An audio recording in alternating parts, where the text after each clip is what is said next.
श्री स्वामी समर्थ. नमस्कार, मी नंदिनी. माझ्या यूट्यूब चॅनलवर तुमचं खूप मनापासून स्वागत करत आहे. तुमच्या मनातील सर्व चांगल्या इच्छा स्वामी महाराज पूर्ण करो ही स्वामींच्या चरणी प्रार्थना करते आणि आजच्या नवीन व्हिडिओला सुरुवात करते. नुकतेच गणपती बाप्पांचे विसर्जन झाले आहे आणि 17 तारखेपासूनच पितृपक्षाला सुरुवात झालेली आहे आणि 2 ऑक्टोबर रोजी पितृपक्ष हा संपणार आहे. पितृपक्षाचे हे 15 दिवस पितरांना समर्पित असतात आणि ह्या पितृपक्षामध्ये पितरांच्या प्रती कृतज्ञता व्यक्त करण्याचे हे 15 दिवस असतात आणि यामुळे या दिवसामध्ये पितरांसाठी दान, दर्पण आणि श्राद्ध, पिंडदान यासारख्या गोष्टी केल्या जातात आणि पितरांना प्रसन्न करून घेण्यासाठी, पितरांना मोक्ष प्राप्ती करून देण्यासाठी हा जो पितृपक्षातील पंधरवाडा आहे तर या दिवसामध्ये विशेष असे उपाय देखील केले जातात. जर आपल्या घरामध्ये पितृदोष असेल तर आपल्याला अनेक समस्यांना सामोरे जावे लागते की आपल्या घरामध्ये पैसा टिकत नाही आणि आपल्या घरामध्ये सतत वादविवाद, कलह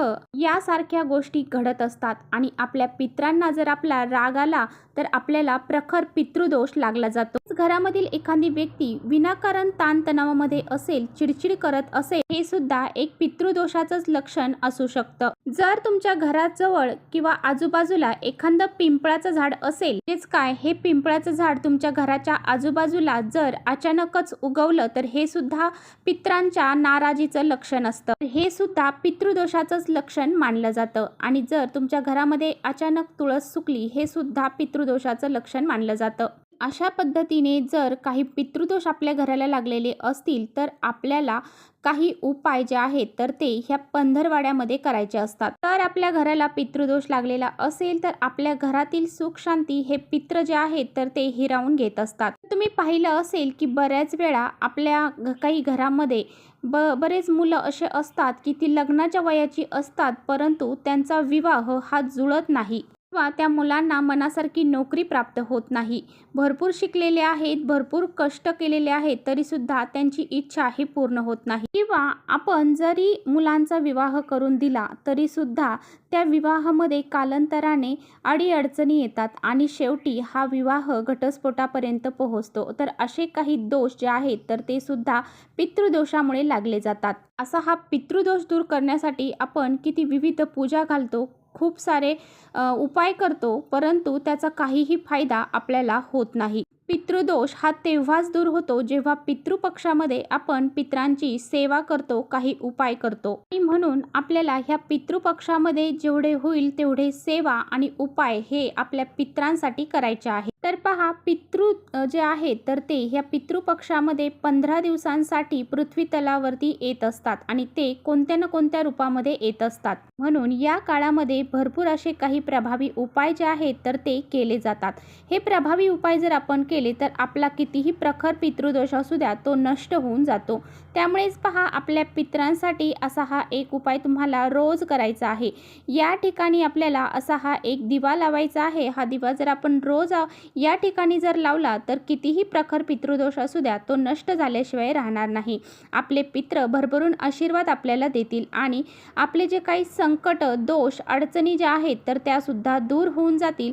असा हा अत्यंत प्रभावशाली उपाय कसा करायचा आहे याबद्दलची संपूर्ण माहिती आजच्या व्हिडिओमध्ये आपण जाणून घेणार आहोत. त्यामुळे तुम्ही कुठे व्हिडिओ स्किप न करता शेवटपर्यंत नक्की बघा जेणेकरून तुमच्यापर्यंत योग्य ती माहिती पोहोचेल. आपल्या चॅनलवर नवीन असाल तर चॅनलला सबस्क्राईब करा आणि असेच माहितीपूर्ण व्हिडिओ पाहण्यासाठी बेल आयकॉनलाही प्रेस करा म्हणजे मी जेव्हा नवीन व्हिडिओ अपलोड करेन त्याचं नोटिफिकेशन सर्वात अगोदर तुम्हाला भेटेल आणि तुम्ही एकही व्हिडिओ मिस करणार नाही.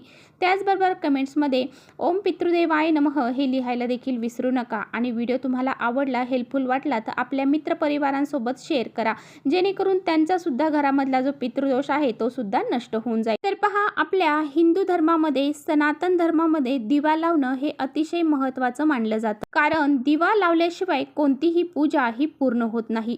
दिव्याच्या साक्षीनेच कोणतीही पूजा किंवा उपाय हे केले जातात. आपल्या हिंदू धर्मामध्ये प्रत्येक देवी देवतांसाठी वेगवेगळ्या प्रकारचे दिवे लावणे सांगितले गेलेले आहे. जसं की माता लक्ष्मीसाठी आपण शुद्ध गाईच्या तुपाचा दिवा लावतो, त्याचबरोबर हनुमानांसाठी आपण चमेलीच्या तेलाचा दिवा लावतो आणि शनिदेवांसाठी आपण मोहरीच्या तेलाचा दिवा लावतो. तर असे हे वेगवेगळे देवी देवता आहेत त्यांच्यासाठी वेगवेगळ्या तेलाचे, तुपाचे दिवे आपण लावत असतो.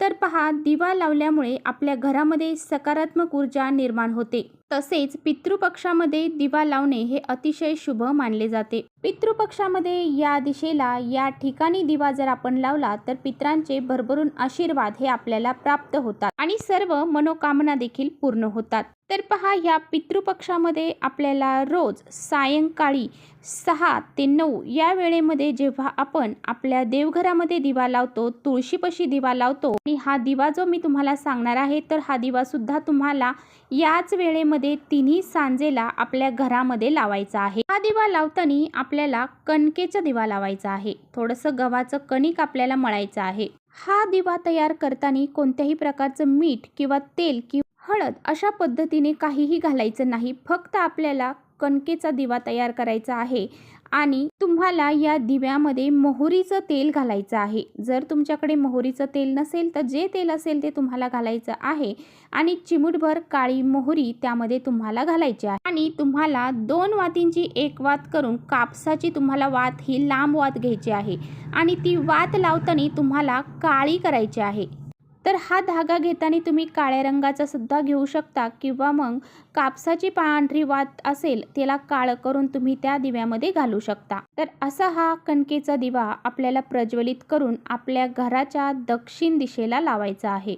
दक्षिण दिशा ही आपल्या पितरांची दिशा मानली जाते आणि या दिशेला जर आपण हा दिवा लावला तर पित्र आपल्यावरती प्रसन्न होतात, त्यांचा भरभरून आशीर्वाद हा आपल्याला प्राप्त होतो। जेव्हा आपण हा दिवा आपल्या घरामध्ये लावणार आहोत त्यावेळेस त्या दिव्याखाली तुम्हाला तांदळाचं किंवा फुलांच्या पाकळ्या किंवा मग एखादी प्लेटचं आसन तुम्हाला द्यायचं आहे। त्या दिव्या शेजारी तुम्हाला एक ग्लास भरून पाणी देखील तिथे ठेवायचं आहे। पितृपक्षामध्ये रोज तुम्हाला हा उपाय करणं शक्य झालं तर रोज तुम्हाला हा उपाय करायचा आहे। रोज जर तुम्हाला हा दिवा लावणं शक्य नसेल तर तुम्हाला जेवढ्या वेळा करणं शक्य होईल तेवढ्या वेळा तुम्ही करायचा आहे। त्याचबरोबर तुम्हाला ईशान्य कोपऱ्यामध्ये ह्या पितृपक्षामध्ये एक दिवा हा लावायचा आहे।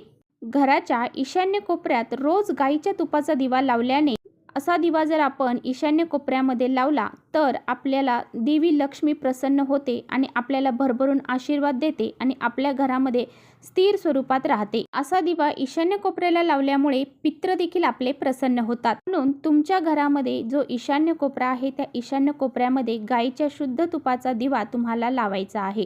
रोज शक्य असेल तर रोज तुम्हाला हा दिवा लावायचा आहे। त्याचबरोबर पितृपक्षामध्ये पिंपळाच्या झाडाखाली दिवा लावल्याने सुद्धा आपले पित्र जे आहेत तर ते प्रसन्न होतात।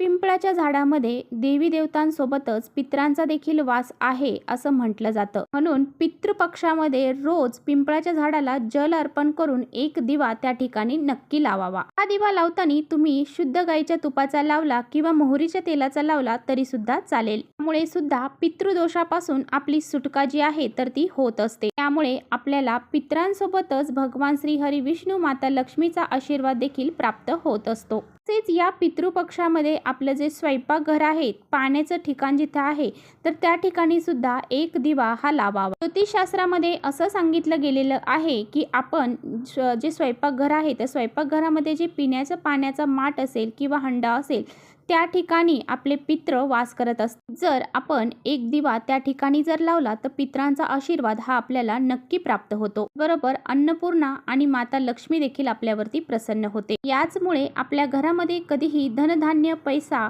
आणि संपत्ती ही कमी पडत नाही। म्हणूनच आपल्याला रोज संध्याकाळी या ठिकाणी जे असे दिवे तुम्हाला सांगितले आहेत तर ते तुम्हाला रोज लावायचे आहेत। तसेच किंवा तुम्हाला एका ठिकाणी जरी दिवा लावणं शक्य झालं तर एका ठिकाणी जरी लावला तरी सुद्धा चालेल। तर चला इथेच थांबवते माझा व्हिडिओ तुम्हाला थोडा जरी आवडला असेल तर नक्की लाईक करा। चॅनलवर नवीन असाल तर चॅनलला सबस्क्राईब करा। परत भेटूया अशाच छानशा व्हिडिओ सोबत। तोपर्यंत श्री स्वामी समर्थ।